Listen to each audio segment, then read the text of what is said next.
We'll launch right in. Welcome everyone. This is the fourth and final of my talks in terms of the crisis of our age, namely human identity. We started with René Descartes and his rendering internal the axiomatic principle of knowing within the human person, and even the knowability of God was grounded within the individual. And then we saw with Immanuel Kant with his Kantian divide, especially when it came to the notion of truth. Truth was then a judgment that we rendered, predicated upon a priori, a posteriori, synthetic or analytic judgments. And from there we saw that religion was something that was subjectively engaged because we had no objective reality by which to adjudicate the reality of God. As he said, we can't get from the contingent truths of history to the eternal truths of God. There was no moving from the phenomenal realm to the noumenal realm. And we said, well, he actually had the wrong conversation going on, because the noumenal became phenomenal in the incarnation. And then looking at Auguste Comte, we saw how we've moved to a paradigm in which that which is natural is good, that which is human is natural, therefore that which is human is good. And within this immanent frame, nothing comes into the box, nothing goes out of the box. The highest intelligence is human intelligence. The highest power is the human will, and therefore the highest good is the catering or the serving of the human will. And that has led to a generic notion of humanity, which is the idol of our age, displacing the specificity of our particularized religion. And that brings us up now to ideological constructionism, the philosophical foundation of the LGBTQ movement.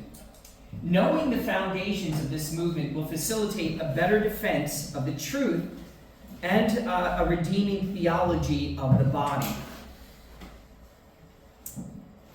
Regardless of whether a person identify as cisgender or transgender, activists promote a highly subjective and incoherent worldview. On the one hand, they claim that the real self is sometimes other than the physical body, in a new form of kind of Gnostic dualism, and yet at the same time they embrace a materialistic philosophy in which the material world exists. They say that gender is a purely social construct, while asserting that a person can be trapped in the wrong body. They say that there are no meaningful differences between a man and a woman, yet they rely on a rigid sex stereotype to articulate that gender identity is real, while human embodiment is not real. They claim that truth is whatever a person says it is, yet they believe there is a real self to be discovered inside. And such contradictions give rise to philosophical questions, such as, if gender is a social construct, then how can gender identity be innate and immutable?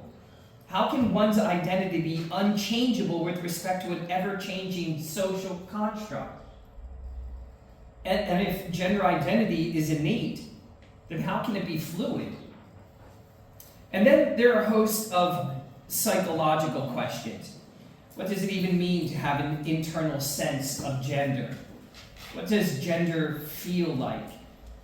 What meaning can we give to the concept of sex or gender, and thus the internal sense of that we can have a gender, apart from having a body with a particular sex? Apart from having a male body, what does it feel like to be a man? And apart from having a female body, what does it feel like to be a woman? What does it feel like to be both a man and a woman? Or neither?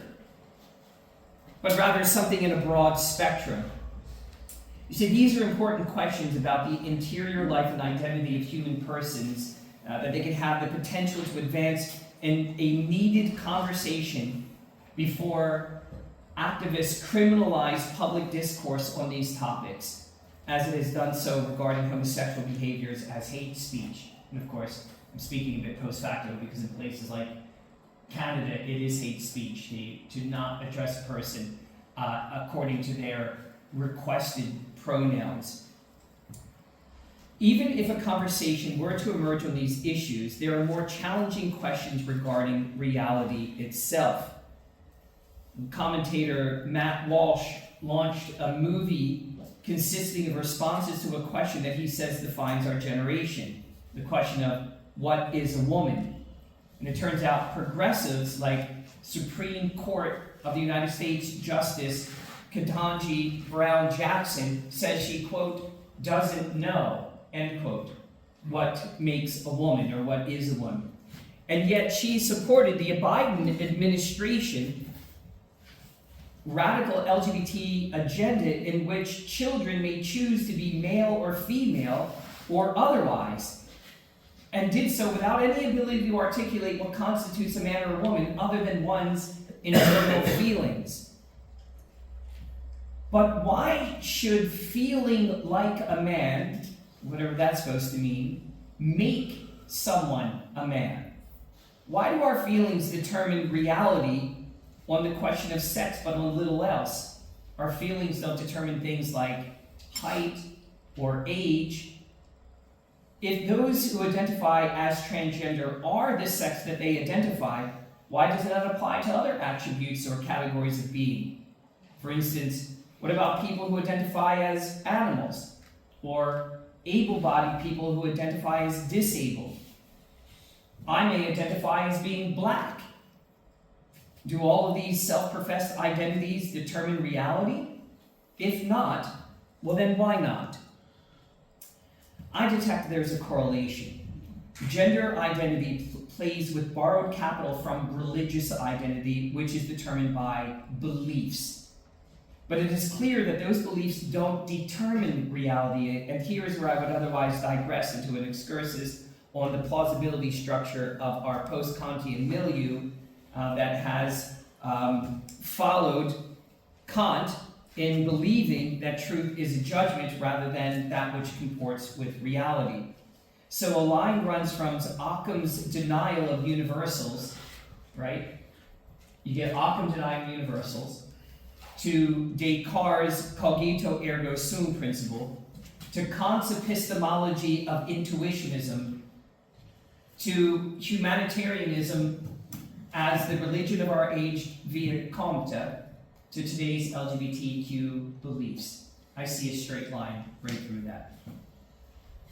The rise of transgenderism and the lack of caution that has jettisoned 2 generations of psychological research and psychiatric treatment once aimed to help troubled persons become more comfortable with and in their own bodies, which was also formerly the case with homosexuals. Did you know that? Like we for centuries were helping them become comfortable with who and what they are according to nature, according to objective reality. That has now been aggressively promoted by agenda-driven organizations. They have promoted hormone therapy, surgeries, sweeping legislation, and the redefinition of personhood based upon ideological constructionism. And ideological constructionism is a phenomenon of self-adjudication by way of personal preferences and matters of taste, conditioned by social permissibility, one's own self-beliefs and moral standards, and impose them upon civic society, and insisting upon their legitimacy so as to warrant acceptance as a human right. And behind this are the radical ideas of a contradictory ideological framework that does not stand up to reason, does not stand up to biology, it does not stand up to medicine, it is not honest, it is not loving. Gender spectrum activists speak for themselves in the unfolding of a worldview that holds that one's self is fundamentally separate from the material body, and yet insists that transforming the body or the natural use of the body is absolutely crucial for the personal identity. My former student, Josh Pauling, who's a wonderful Lutheran commentator now, notes that transgendering is an outworking of the mind-body dualism that pervades modern thinking. That would bring us back to Descartes. Again, there was his great mind-body dualism there. This framework leads to a fragmented person. By treating the body as extrinsic to the person, the autonomous self can impose its own interpretations on the body. Descartes pointed the way by grounding the basis of knowledge within the individual. I think, therefore I am. The internal determines the external. The subject validates the object. And the case is the core problem for personhood theory. A Platonic two-tiered view of human beings where the human person is defined as the authentic self, constituted in the mind, while the body is regulated as a secondary position with no intrinsic meaning. It signals a turn to Cartesian dualism and the dilemma of the mind-body problem. Before we move on, I just want to comment on this. Do I speak about this in here? I don't think so. And that is the biblical formula of a human being. The biblical formula of a human being, according to Genesis, is physicality, the dust of the earth, and the breath of life, spirit. Body plus spirit equals a living soul. Your soul consists also of your body. You are at least your body. What's your name again, my friend? Alan. Adam? Alan, what am I doing? Poking me. Poking me. So you're saying that this bio bag of chemistry is you? Absolutely it is. At least this much. So what we've done is we've completely left a biblical understanding of the human person entirely and have moved right into deeply Gnostic categories that have fallen right back into this mind-body Platonic dualism. Upper sphere, lower sphere. Lower sphere, worthless, just like this world. You know, the whole idea of salvation, and again in the evangelical paradigm, is getting to heaven. But getting to heaven is not the goal according to the creeds. Rather, that I believe in the resurrection of the body and the life everlasting. That everlasting life will ultimately be embodied life. Jesus took on physicality and to redeem it into in its entirety, right? So when you die and your spirit goes to heaven, have you been saved? Kind of. Sort of. In time, but that was... Yes. So this is the whole idea. The definition of death means separation, right? The spirit separates from the body. That's death. That is the perversion. That's the monstrosity. We have been dehumanized in death. If Christ is going to fully conquer death, what must he do? Resurrect, right? The transformation of the body and the reunification of spirit in body. Are you digging what I'm saying? Yeah. Okay. This is what's fundamentally denied also in here. Carl Trueman's book, The Rise and Triumph of the Modern Self, shows how the combination of such dualism with the modern notion of psychologized and sexual self culminates in transgenderism and the gender spectrum, which Trueman sees as, quote, a sexual manifestation of expressive individualism, end quote. So again, we get these radical individualistic impulses now being manifest in a thoroughgoing divorce of the body and the spirit, as it were, or the self. With the dualistic framework of contemporary gender ideology, the mind's internal sense of... Are you trying to find your own on there? Let's see here. Within the dualistic framework of a contemporary gender ideology, the mind's internal sense of gender identity or sexual penchant takes primacy over the body to the point of bending, modifying, or mutilating the physical reality to one's own will and imagination, both in act and in state. In such a system, gender is not tied in any meaningful way to the body. Rather, it is a social construct defined by behaviors, attitudes, and principles that are enacted or performed as one chooses. Hence, constructionism. The body, on the other hand, is just a thing. Hence, Descartes, who called human beings thinking things, brains on a stick. Bodies are pure accessories through which individualism is expressed. The body is a canvas for the artist within. In 2020, Gene Veith published the book Post-Christian, a guide to contemporary thought and culture. And this was a sequel to his landmark book in 1994, Postmodern Times. And he opens stating his astonishment at the mega shift in the plausibility structures in just 20 years. He had to write a whole new book because all of society's plausibility structures had changed from 2001 to 2021. Plausibility structures are structures in our thinking that determine which ideas are plausible enough to believe. Al Mohler describes the personal impact of the term as, quote, certain frameworks of thought that are necessary for our understanding of the world, end quote. Plausibility structures are ideas that we take for granted both on a personal and societal level, but they determine what we are likely to believe and to not believe.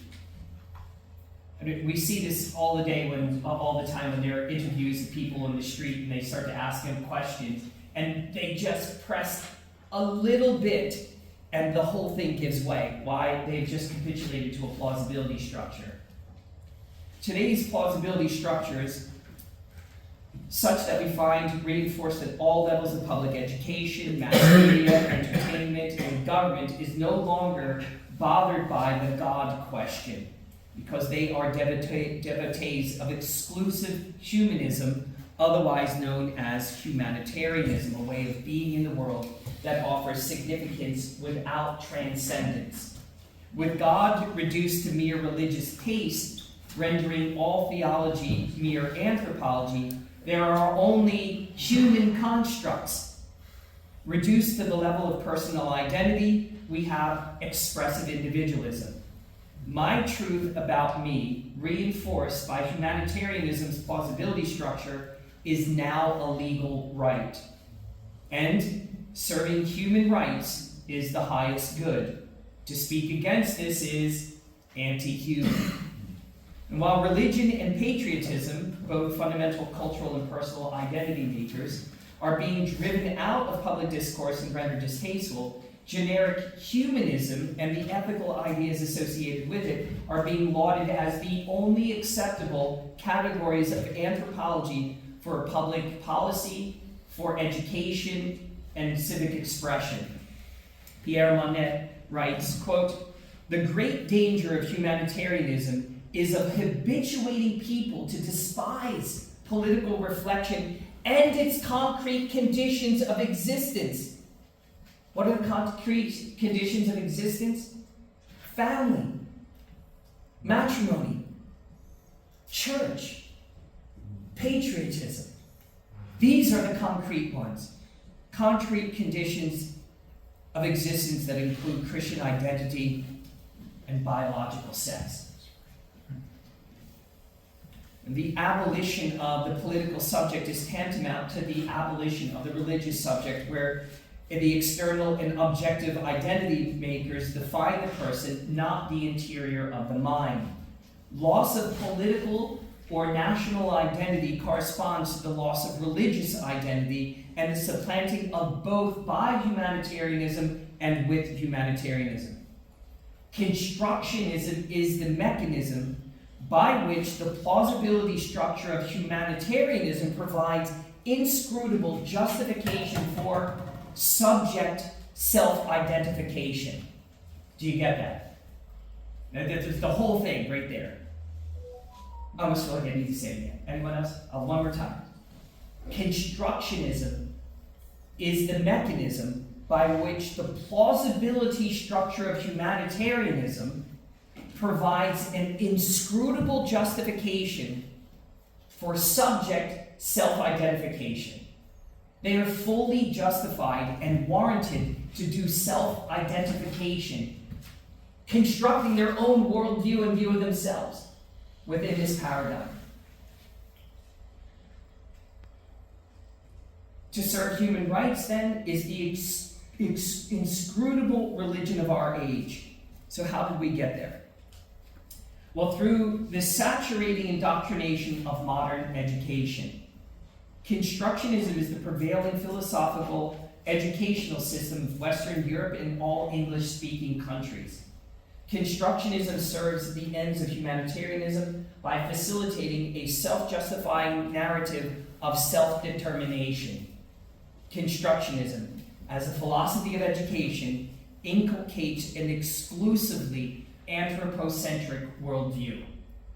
Is that not true? Now, up to the late 19th century, theology guided education. A teacher's confession of faith was considered the first criterion in judging whether or not a teacher was acceptable.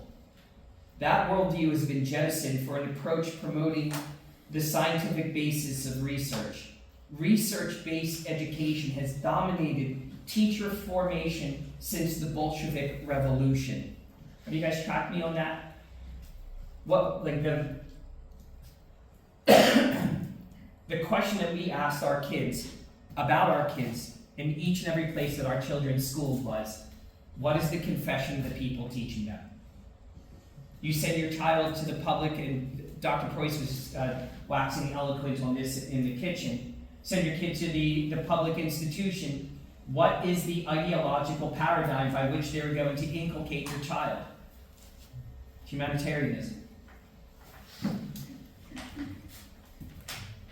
In fact, they're hired because they don't have a confession. They are lauded because they repudiate specifically the anthropology and biblical worldview that you extol. And then you submit your kid to them for 8 hours a day for indoctrination. Good luck. What has happened to Western society? We have inculcated our entire multiple generations in pure, unadulterated humanitarianism. Now, it's expressed in various things because there are contributing factors. Socialism, Marxism. I mean, that's the reality of the situation. And now in the U.S., we've hit a saturation point. We have generations, from the hippie generation to now the ones that are out there protesting on the streets. Everything ranging from white male to the idea that socialism is going to bring about a humanitarian utopia. The whole concept of utopianism really comes from this fantasy that the age of reason is going to bring about, this great enlightenment of humanity. How's it worked out? Maybe there's a fundamental flaw with humanity. I'm just saying. I read that in a book somewhere. Okay. Be it never so objective in terms of science, it only postured as such. In fact, it turned out not to be atheological, but deeply anti-theological. That's what's happened in the educational system. The current practice and beliefs of virtually all non-parochial education have effected a paradigm shift to a constructionist anthropology determined by humanitarian impulses. Having been freed from the principles of biblical anthropology, education of all children would be molded according to social science. So much so that the worldview and ethical formation begins at preschool, not by parents, not by priests, but by the state and by state-approved teachers. And the rejection of scripture, so I just need to ask, are there here in Latvia as well as Finland, and I'm asking totally out of ignorance, are there parochial schools that you can send your children to from preschool and through kindergarten up through their primary education, or is it all state education? There are some private schools. Yeah, but they are getting closed because they're cutting from the funding. Yeah. No funding. Well, it's still open, but they're cutting funding, so it's probably gonna close soon, but yeah. Okay, so there are very few institutions that you could send your kids to where the confession of the teacher would matter. Yeah, go ahead. Yeah, in Finland actually there's some positive news that the government which has the Christian Democrat Party in it actually increased. So now the private schools, for example Christian schools, get now finally the same funding per child as public schools. So some positive news on that, at least in Finland. I'm encouraged by that. In the U.S., just passed in the state of the state senate in Indiana, there are two state evaluation tests. One's called the SAT and the other one is called the ACT. You may have heard of them. Now the CLT, the classical learning test, is being brought up to equal status, and that all Midwestern universities are going to adopt CLT as equal to the SAT and ACT. What does that mean?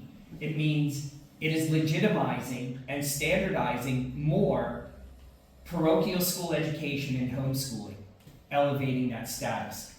So I'll just toss out a statistic of why this is important. During the COVID phenomenon, in the United States, 2.8% of all parents did homeschooling. Following COVID, 12.4%. Millions and millions of families pulled their children out of the state schools and began homeschooling them. And parochial school enrollment, that would be Lutheran, Roman Catholic, went up by 76%. Millions more pulled out of the state and said, we're not going to send them to state, we're going to send them to Saint. Right, St. James, St. Joseph, wherever. This is an important development here. The rejection of Scripture and of natural law as a basis for truth, the psychologizing of education, and the belief in the revolution set the stage for a quartet of ideological agendists. John Dewey, Lev Vygotsky, Mary Montessori, and Jean Piaget. These four held the theological views of humanism. They held the views of Marxism and Gnosticism, components that comprise constructionist beliefs on sexuality and identity within humanitarianism's plausibility structure. John Dewey said, quote, "The present classical and Christian educational systems, as far as they destroy or neglect true education through the stimulation of a child's power by the demand of social situations in which he finds himself, render it difficult or impossible to get any genuine, regular moral training," end quote. That's shocking. And this process is to be the ethic, that's to say the training of the child is to be the ethic of the new humanist religion, and teachers were to be its catechists. They became social priests given to the mandate to maintain, quote, proper social order, end quote. That was actually a mandate in the Manifesto for Education written by Dewey after he came back from Russia in 1931. They literally wrote a manifesto to educate children according to the state, and to see to it that all children were directed in the paths of, quote, social growth, end quote. The emphasis falls on becoming, not being, on immanence, not transcendence. This phenomenon accounts for the meteoric rise of the LGBT identification. Moving from virtually being unknown 15 years ago, 40% of public school children make some such identification as an oppressed class, not economic, but sexual. 1 in 5 Gen Xers say the same. Children look to other children for standard behaviors, especially on social media. It forms values of groupthink and mass psychosis formation. It is a morality by consensus. Conformity and capitulation marginalize and then castigate traditionary beliefs as anti-human oppression. Jean Piaget believed that children progress through a series of 4 stages of cognitive development in which they constructed their own knowledge by giving meaning to things around them, end quote. It is Piaget that ideological constructionism comes home to roost in Generation X and now in the screen generation, which is about 7 years old. They've spent more time looking at screens than people in the countenance of someone else. Piaget brings us to the cultural saturation point, so that now LGBTQ ideology manifests the triumph of constructionism. Piaget, I've got about maybe 5 minutes and we're done here. For Piaget, knowledge did not come from outside the individual, not even the body. Knowledge was constructed by the child himself. The key word here is construct, because according to Piaget, the key to children's development was not that they had sound teachers who taught them what was wholesome or beneficial, but that they were encouraged to construct their own understanding of the world around them from their own perspective. Each one had their own truth. And this is the old Gnosticism in new dress. In fact, Piaget raised the anti-Christian Gnostics of old, saying this, quote, they held that self-knowledge is knowledge of God. The self and the divine are identical, end quote.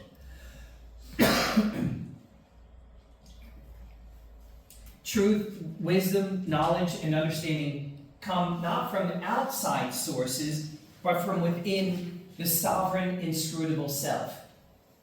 And thus, teachers today have no interest in teaching children to deny themselves. To do so would be to repress innocence and honesty. Now, the most important thing that was that a child be allowed to develop knowledge of their inner self, which resided in the physical body, but was not part of the physical body. And thus the goal was to have children draw on this true self, to construct their own understanding of the world, and to construct their own truth. Influential educational philosopher Myra Levinson argues, like Jean-Jacques Rousseau, believing the goal of all education should be the complete autonomy, or as she calls it, self-rule. To achieve this self-rule, students must follow a 3-stage progress. Listen to this. First, they must disassociate themselves from the truth claims and values with which they have been raised. So this is the thinking when you send your kids into public school. Disassociate them from the traditionary identity maker. So it is anti-parent as well as anti-priest. Second, they must independently evaluate these truths and values to see if they agree with them. And finally, then they are free to appropriate all those truths and values with which they agree because they are self-authoritative. I just want to point out the obvious. Most of the kids that grow up today, maybe even some of your children, what do they identify with? And it's usually elements that come from pop culture. Your kid wants to wear Spider-Man pajamas to bed. They want to have, Taylor Swift hair, etc., etc. It's imposed upon them. They're seeing that they can make themselves into something like that.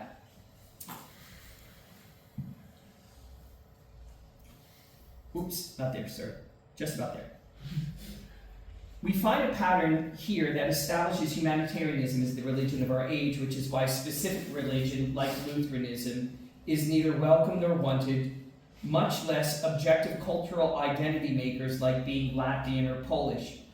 Given constructionism, neither conversion nor sanctification are necessary, but considered dehumanizing to humanitarianism.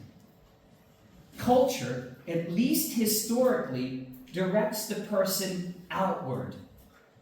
It is in communal activities that individuals find their true selves. The true self in traditional cultures is therefore something that is given and inherited. It's objectified. It's learned, not something that the individual creates.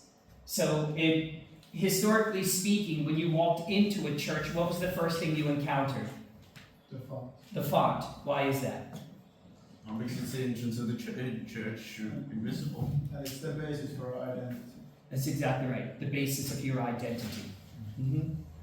But we have moved from the age of the political man, who is a political religious animal, to the economic man, who finds this sense of self in his economic activity, to now the psychological man, a type characterized by the inward quest for personal psychological happiness. And this is an entirely new phenomenon, and one bound up with sexuality. And sexuality is presented today as that which lies at the heart of what it means to be the authentic person. Carl Trueman says this: that is itself a profound claim that is arguably unprecedented in history, end quote. No one ever before has thought in this kind of way. Charles Taylor, the famous Canadian philosopher, writes that psychological categories and an inward focus are the hallmarks of the modern person. And this is what Taylor refers to as expressive individualism, that each of us finds our meaning by giving expression to our own feelings and desires. For Taylor, this kind of self exists in what he describes as a culture of authenticity, meaning, quote, that each of us has his or her own way of realizing our humanity, and that it is important to find our lives out of one's own, as against surrendering to conformity with a model imposed on us from the outside by society or by previous generation or religious or political authority, end quote. I always find it interesting that the idea of like a Harley Davidson rider is supposed to embody the rebel, right? The one who stands apart from the crowd. He's forging his own identity. He's asserting it, right? And he purchases this mass-consumed product with all the other mass-consumed Harley Davidson branding, and he joins a massive society of millions of people who do the exact same thing, right? In other words, the values and prominence of an objective culture has been displaced by a great non-culture culture in which feeling is central. Feelings are the inscrutable domain of self-truth. Feelings self-authenticate. We have degenerated from a knowledge of oneself to merely what one may feel about themselves as constituting reality, or reality fortified by human rights. Institutions such as the church, the school, and the public square, and the wider culture cease to be places for the formation of individuals and in the various practices and disciplines that are allowed to take place in society. Indeed, these institutions become platforms for expressive individualism, where individuals are allowed to be their authentic selves precisely because they are able to give expression to who they are on the inside. Just a note on this. How many have been to like a university graduation within, say, like the last 5 or 10 years? It's become absurd, isn't it? I know people putting stuff all over their covers now, even more elaborate hats, and people putting things on their coats and gowns, going up, doing a cartwheel, screaming out, their own family hooting and hollering. It's so undignified. And what is this all about? Expressive individualism, an inability to conform to societal expectations for the comfort of the other, right? It's one of the reasons why I tell my daughters not to wear Lululemon spandex on airplanes. Men don't need to see your buttocks and your major labia. Make other people comfortable, and especially their wives and their daughters, by dressing like a lady on an aircraft, right? That's why I don't wear Speedos on the aircraft myself. You see what I'm saying? You're welcome. Last two paragraphs. Institutions such as the church, school, public square, and the wider culture cease to be places for the formation of individuals in the various practices and disciplines that allow them to take their place in society. In the shift to the modern imaginary, minds are bounded to inward spaces. Within that space, identity is constructed. and it is constructed without limitation by way of an undisciplined, unboundaried imagination. A spectrum of genders emerge, proliferating to give a sense of the authentic self and difference, a self divorced from but captive to the body. And here we have our modern idolatry. Selves thought of as separate from nature, and as separated from nature to be godlike. When you transcend even nature, then you are supernature. A God can create worlds, and this is the origin of all ideological constructionism. The deification of the self, ultimate idolatry, self-worship, and total deception. So I've brought these things up to say that what we have to posit over against this is so much more objective and certain. This is why the font is in the front of the sanctuary, why we make references to it, why we will resort to it, put our hand in it, make the sign of the cross, encourage our people to make the sign of the cross. As Luther says, when you wake up in the morning, make the sign of the Holy Cross and pray. When you go to bed, make the sign of remembering who and what we are in our fundamental identity, and that these things we should teach our children and our parishioners are gifts that have been given to us, not to be repudiated and nullified, but to be embraced. And then we provide a narrative both of joy and of hope, as well as of suffering within Christianity as we journey through this world. Thank you very much.